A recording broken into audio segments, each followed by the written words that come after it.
So, ito, tingnan nyo to betafication. Itong lalaki na to, 6'3 ata to. Tapos, nag-LDR sila, tapos after 2 years, tsaka sila nagkita.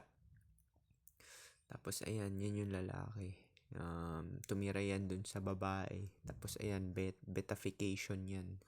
Tingnan mo to siya naghahawak ng pinamili, diba?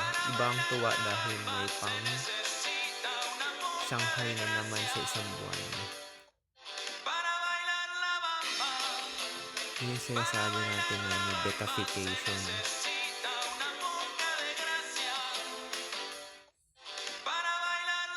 Tapos matalino rin yung babae dito kasi ginawa niya nagva-vlog sila, so dun kumikita.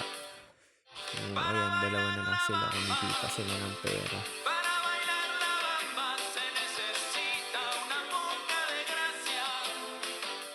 Yun ako, betafication. Pero yun nga yun, pagkakasama mo na yung babae, gagawin kang beta.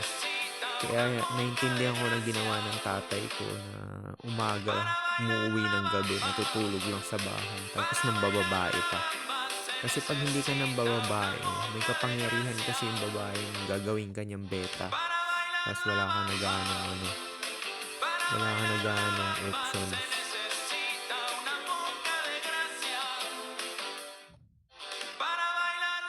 Ayun parang minahal niya lang talaga yung lalaki dahil sa napro-provide. Ayun yung tall genetic, tsaka yan, utusan.